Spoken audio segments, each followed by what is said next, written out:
Morning. I'm making cakes for our Marchon group at the library tomorrow. And the one I'm making, which I've made for donkey's years, used to make all the time when kids were small, I suddenly thought, if you've got a family coming at Christmas, and you've got children coming, this is a very, very popular recipe with kids and adults. You either make a cake, a proper cake, and in fact, I'm going to change my hold on my background, because my background looks a bit odd. Right, is that better? Yes. I mean, I could put this one up, which would be terribly appropriate, being as everyone's insisting that we sing blooming Christmas songs already at ukulele group, which I'm very unhappy about. It's too early for Christmas. However, just a thought about Christmas. This makes either a cake in one of these tins, two of these tins.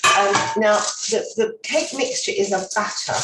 So loose bottom tins, which are my tins of choice because they're new and posh and very nice. Not very good for this because it runs out the edges. So I'm going to do it in a good old fashioned, very elderly sandwich tin, which I'm base lining. And I've got some liners which I was given from somewhere or other that aren't. They're not the right size, so I'm just pressing those down. Don't like that. So this is milk chocolate cake. Now, some of you may have this recipe. It's a very old one. My kids are now 40 and 45, so we are going back a long way. When I used to make this all the time, my friend gave me the recipe. It's either from, I don't know, Biro book, or do you remember Echo Margarine? They used to put out, it's from something like that. And in fact, it was in the original Marks and Spencer's children's party cake book, which again is about 30 years old. And I've got rid of it because I don't make those sorts of cakes anymore. And that was in the days when cakes were very basic and very simple. And you didn't buy fondant icing. If you wanted fondant icing, you had to make it. And you just used all sorts of things with buttercream. You couldn't get the colours you can get now. It was a simpler world and possibly a happier one because the competition for what you produced was not so great. But of course, you couldn't buy a Colin the Caterpillar cake. It's hard to believe, actually, if you think back how little that's available now you could buy then. And also, there wasn't a need for, someone was asking the other day of somewhere she could hire for a 1-year-old's birthday party. And you think, really? 1-year-old's birthday party? But hey, that's what they do. They have huge birthday parties, and they have a graduation ceremony from nursery. And I find it, I'm such an old bat, I find it really hard to cope with all of this. So this is milk chocolate cake. And another reason for telling you about it is it's made with evaporated milk. And I had to buy evaporated milk this morning.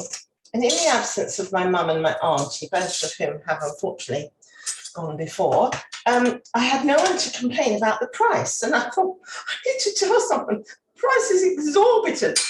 I bought this, a little tiny tin of evaporated milk. In my youth, we used to have evaporated milk on fruit and things for pudding instead of, couldn't make custard and you couldn't afford cream.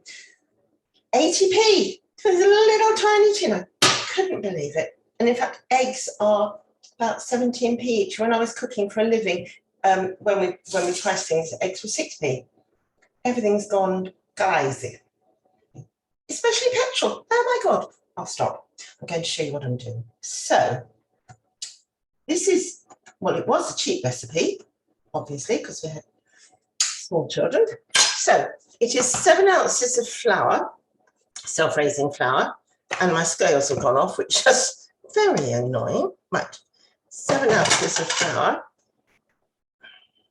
7 ounces of flour, into which you put 2 ounces of drinking chocolate, not cocoa, because you want it to be milk chocolate for children. So that's 2.2. Right. And then you add sugar. Now, the sugar is a very sweet cake. The sugar, which is glorious, can be granulated. So if you haven't got any caster, which quite often happened when I was a young thing, you'd run out of caster. You could just use gran, and it's fine. I'm going to make it granulated just to prove you can make it granulated sugar. So we've got 9 ounces of flour stroke drinking chocolate. I'm going to put into that 7 ounces of sugar. Wait, 7 ounces of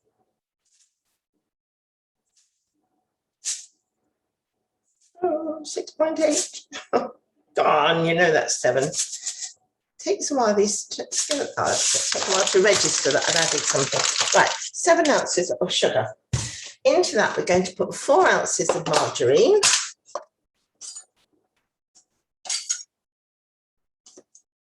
Oops. And you'll see that this is all going into the one bowl. I'm a great stick it in a bowl and mix it up. But that is the recipe. The recipe is, and in fact, this was one of the first ones that I learned to do that with. 4 ounces of margarine. And then in another bowl, I did have another bowl about my person. In another bowl over here, you add 2 eggs. 2 eggs, and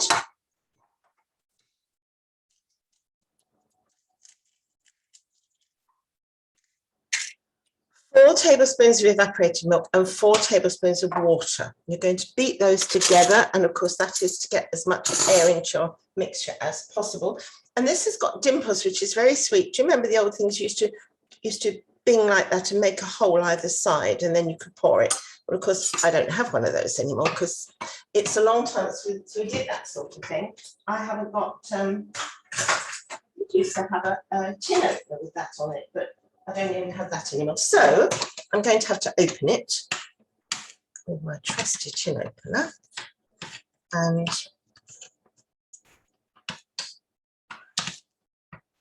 it's going to spill everywhere. Right, there's it opens. We're going to have 4. 1, 2, 3. Actually, I'm lying, it's 5. I haven't got the recipe anymore. I'm doing this out of my head. I hope you're impressed. Now you'll see you've got about half a tin of evaporated milk left, and I hear you saying, but what will I do with all that leftover evaporated milk? Panic ye not. What you're going to do with it, which is really nice actually, you're going to make with it the buttercream to go in the cake. And I don't know if you've probably never done that before, but instead of water, you mix your buttercream, you stick evaporated milk in it. It's really lovely. 1, 2, 3, 4, 5. Now, whisk this up. You whisk that up using your mixer. And why do we whisk this up, children?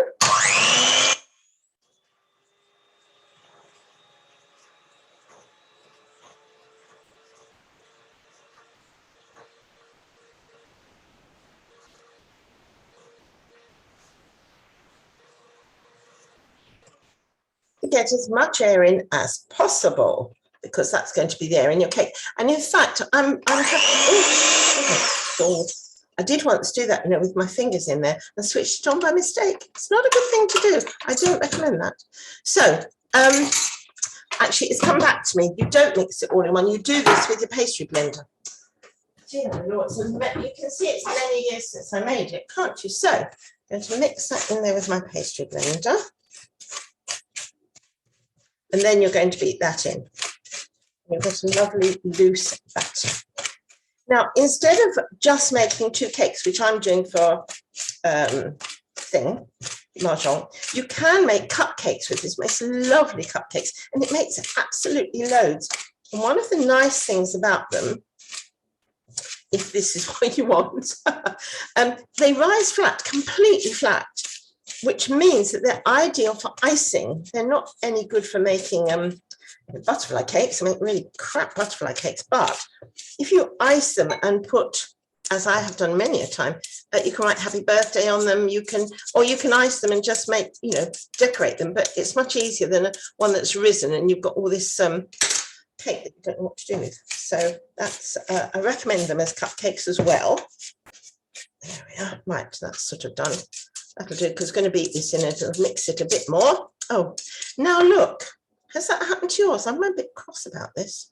I've only had this, as you know, 5 minutes, and that one keeps pinging out and annoying me.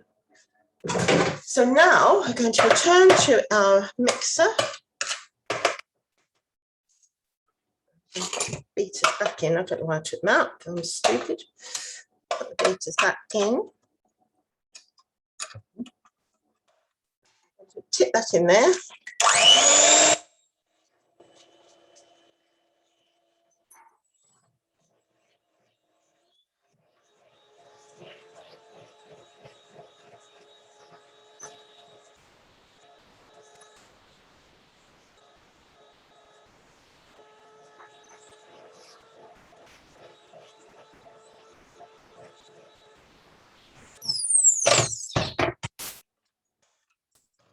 As you can see, a wet mixture, a batter is what you get. So you do quite literally pour it into the tin. So I'm going to get that last little bit of egg and milk in, because you know how mean I am. Waste any of that. So you can see it's really a wet mixture. We're going to put that half in each tin.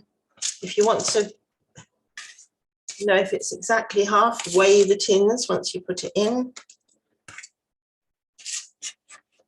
Can't be bothered. Don't weigh the tins. And terribly if one's bigger than the other, does it? We're not very, are we?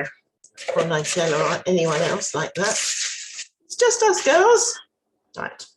Leave the bowl over there for me to lick in a moment or two.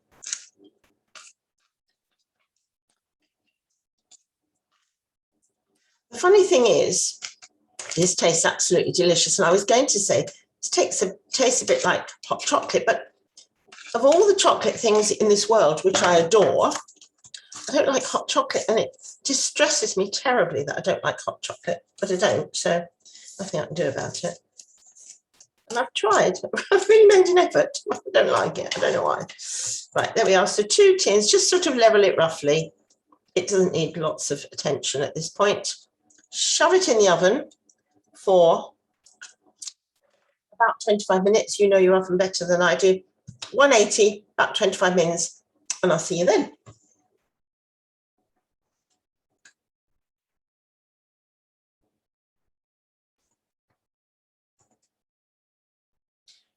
Oh, look a bit odd. Look odd.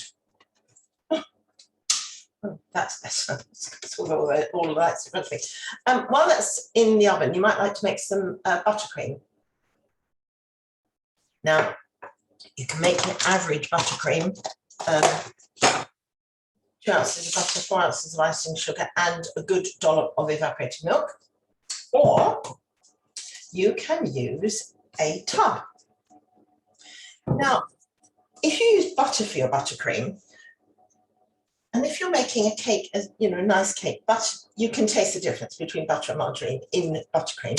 I nearly always cook with, as you know, with margarine, unless it's something like shortbread where you really taste the difference. In a cake, I'm not at all sure that you do.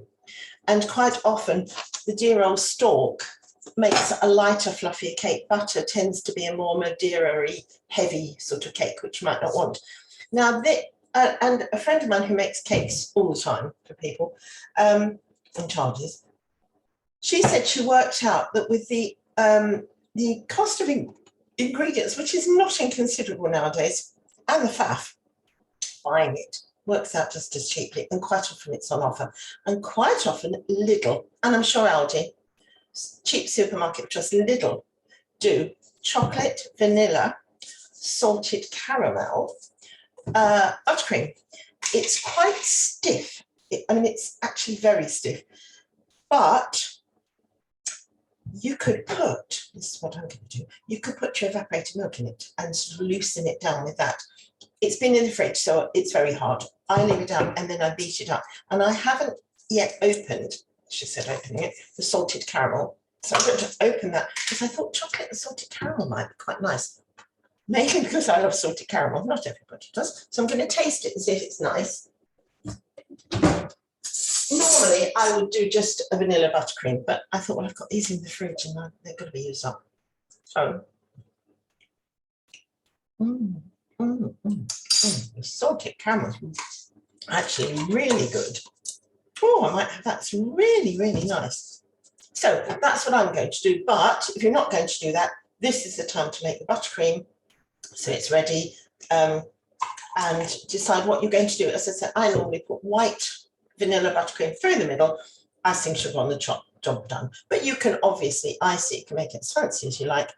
And as I say, with family, hopefully you're lucky enough to see your family at Christmas. I'm not seeing very many of mine, but if you are, this is a lovely cake for the kids. They probably don't like Christmas cake and mince pies. Mine don't like any of that, even now, 40 and 45. But the younger ones tend not to like that sort of thing. So you've got to have something for them to eat. What better than a nice chocolate cake, which Nanny and Grandad can have as well. What could go wrong? Okay, see you in a bit.